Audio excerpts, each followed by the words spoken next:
Bond energies and bond lengths. You can use individual bond energies to estimate the enthalpy changes of a reaction. So what is a bond energy? A bond energy is the energy needed to break a mole of that particular bond in the gas phase. Bond energies are always positive. It always requires energy to break bonds. They don't break spontaneously. A stronger bond takes more energy to break. So when we look at hydrogen chloride in the gas state, separating it into two atoms, that's breaking the single bond that was between them. If 1 mole of that breaks up, it requires 431 kilojoules of energy. A compound that has stronger bonds tends to be more stable and less reactive because it's harder to break up, requires more energy.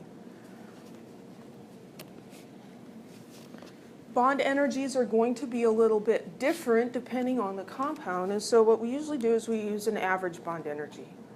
None of this stuff is super precise anyway, for the most part, and so we try to make things a little easier. So if you look at a carbon-hydrogen single bond, the energy needed to break that depends on what compound you're in. So in methane, CH4, breaking that bond requires 438 kilojoules of energy. If you've got trifluoromethane, 3 fluorines on that carbon, then it's 446. If you've got 3 bromines on the carbon, along with the hydrogen, it's 402, and 3 chlorines, it's 401. So it varies a little bit depending on the other bonds in the molecule. We're not going to worry about that too much. We're going to look at average. So the average is 414.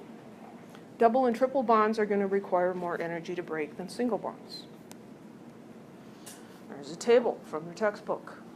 So we don't remember these, we just go look them up. I'd like to point out one thing.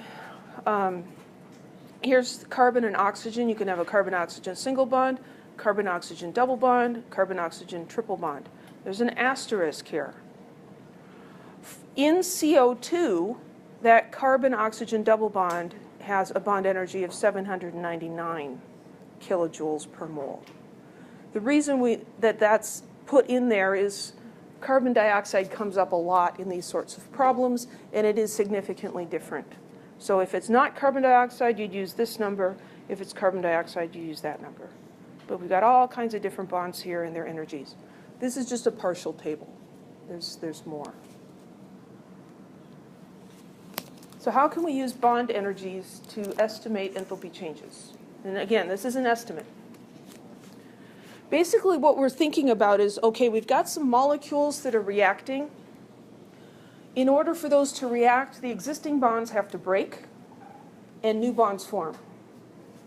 If it requires 411 kilojoules of energy to break a mole of bonds, then when that bond, a mole of those bonds form, it releases because energy is conserved. So bonds forming is negative, bonds breaking is positive. You have to put energy into the molecule to break up its bonds. When it forms new bonds, it releases energy. So if we look at the reaction between methane and chlorine, well, in order for this reaction to occur, it's going to form chloromethane and hydrogen chloride. We need to break one of these carbon-hydrogen bonds, and we need to break this chlorine-chlorine bond. So that's going to require us to put energy in. Pull the hydrogen off, pull those 2 chlorines apart. And then we're going to form a chlorine-carbon bond. So this chlorine is going to form a bond with that carbon. That releases energy. And the other chlorine is going to form a bond with the hydrogen, and that releases energy. Overall, the amount of energy released is more than the amount of energy that had to be taken in. And so overall, it's an exothermic reaction. Any questions? Does the basic idea make sense?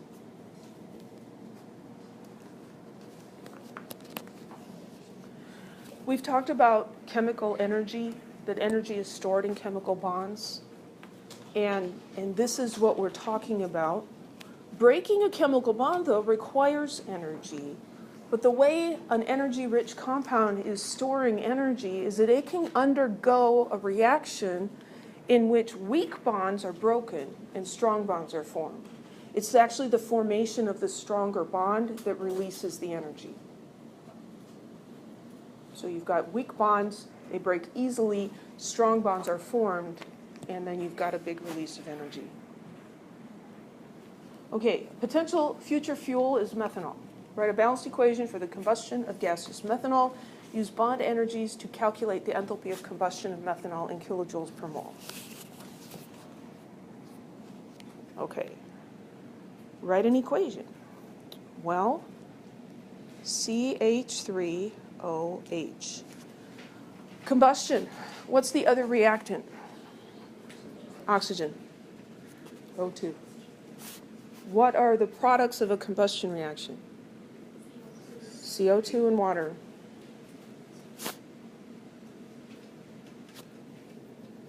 Methanol contains only carbon, hydrogen, and oxygen. And so the products are going to be CO2 and water. And we have to balance it. So 1 carbon and 1 carbon, that's okay. Here we've got a total of 4 hydrogens. And so we need 4 hydrogens over there. We'll put a 2 in front of water. And then we've got 2 and 2. We've got 4 oxygens over here. And we've got 3 over there. So this is the odd-even problem. We can get around this by doubling things. So let's take that 2 and make it a 4, and put a 2 here, and a 2 over here. And let's double check we didn't mess anything up. Now we've got 2 carbons and 2 carbons. We've got 2 times 4, 8 hydrogens and 8 hydrogens. Now the oxygens should be evens. So here's 2 times 2, 4 oxygens, and 4 oxygens, that's 8. 8 oxygens. Then over here, I've got 2 here, so I need to get 6 from this. So I'll put a 3 here.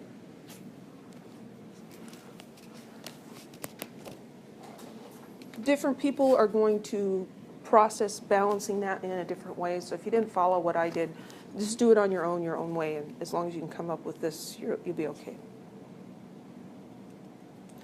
So there's 2 main approaches to using bond energies for calculating the enthalpy of reaction. You can actually look at the bonds that are broken and the bonds that are made, or you can say, that's too much detailed thinking. I'd rather say, well, let's just break all the bonds and make all the bonds. Okay? I think that one's better. There's a little more math to do, but it's harder to screw it up. So in order to do that, though, you have to know what kind of bonds you're making and breaking. So we have to look at Lewis structures. So in the interest of saving some time, I'm just going to draw these quickly. We need to know what we're making and breaking. So there's methanol. And here's oxygen. And carbon dioxide.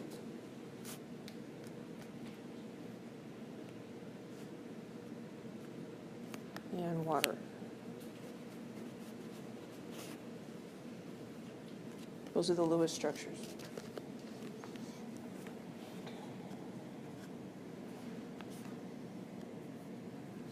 Okay, so we've got breaking on the left and making on the right. So let's list what kinds of bonds we have. If we look at this, we're just going to break everything and then remake everything. So in this molecule, I have 3 carbon-hydrogen single bonds, right? So I've got carbon-hydrogen single bonds.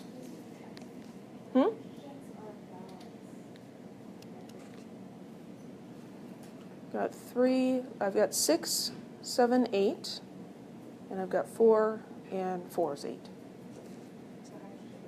The hydrogens? I've got 8 here, and I've got 4 times 2 is 8. It's kind of a tricky one because these hydrogens are separated. Yeah. And we don't do that just to mess with you.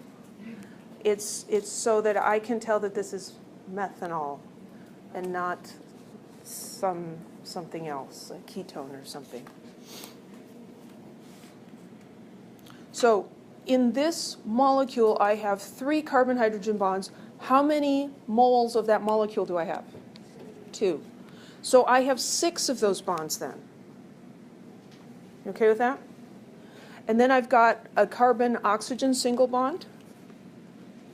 I have 1 of those in 1 mole. 1 mole of those bonds in 1 mole, but I've got 2. So we've got 2 moles of that. And then I've got an oxygen-hydrogen single bond. How many moles of those?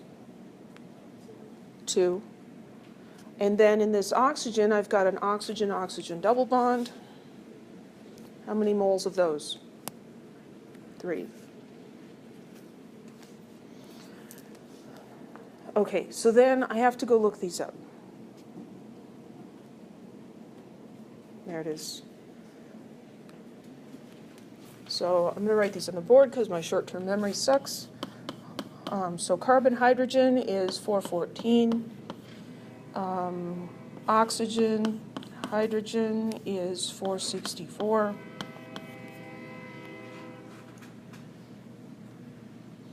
I had carbon, oxygen was 360.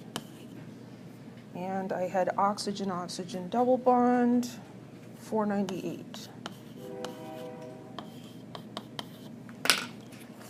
This is tedious. I'll be the first person to admit that.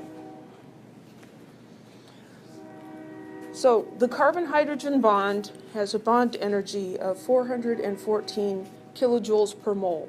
I'm going to break 6 moles of those bonds when I do this. So I've got 6 times 414. So that's 2484 kilojoules of energy. And the carbon-oxygen bond, 360. Kilojoules per mole, I'm breaking 2 moles. So 360 times 2, 720.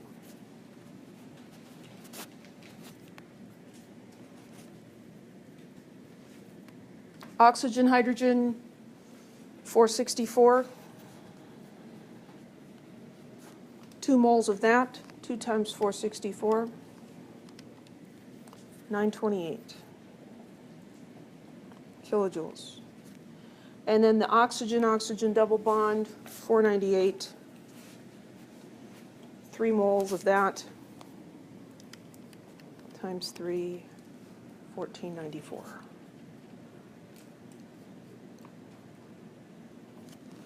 So I'm going to take these numbers and add them up.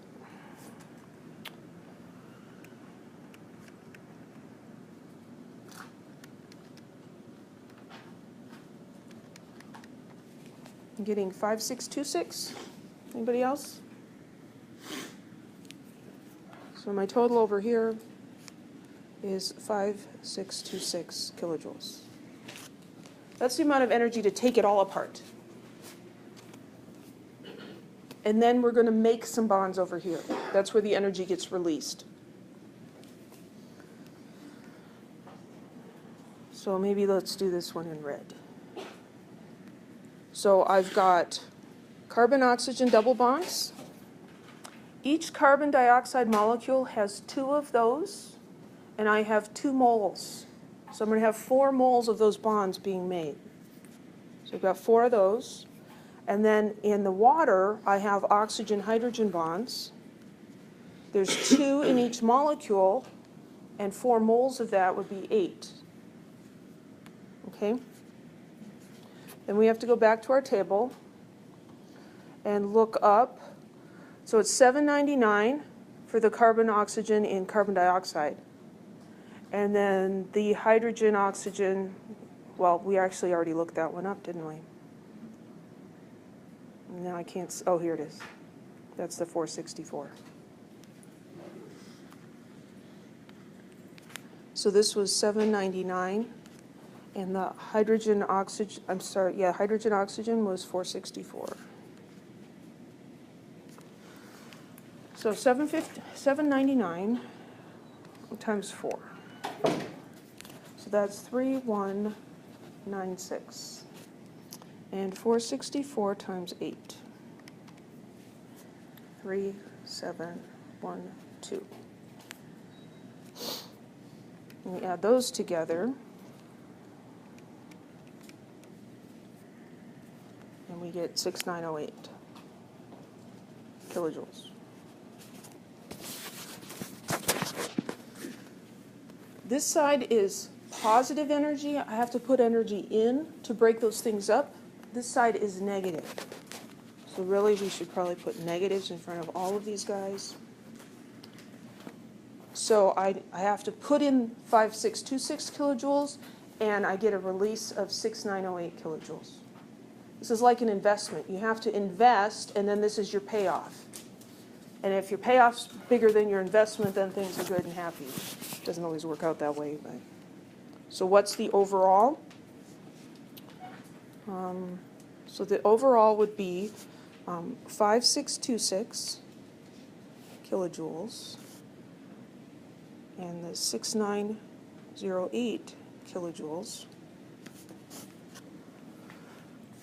5626 minus 6908. Overall is minus 1282 kilojoules. That is the estimated enthalpy of combustion in kilojoules for this reaction. Now, is that our final answer? No. This is the kilojoules for this reaction as written. This is the amount of energy for 2 moles of methanol. So what I need to do is I need to divide this by 2 moles of ethanol.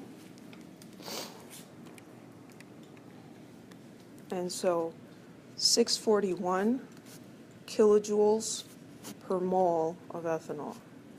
And there's our final answer. Any questions?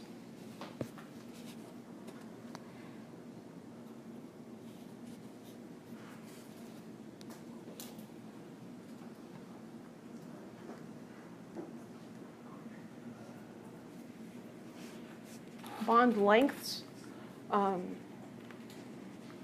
We usually talk about an average bond length.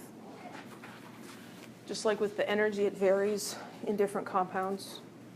In general, single bonds are longer than double bonds, and double bonds are longer than triple bonds. Triple bonds are the shortest. They're the strongest. It pulls people very close together, or pulls atoms close together. So here we can look at bond length for carbon bonds, a single 154, double 134, it's getting shorter, triple 120. And we see that the bond strength, we've got a larger bond energy, a stronger bond for the triple than for the single. Okay. In general, longer bonds are weaker, but of course there's exceptions. Here's just some average bond lengths.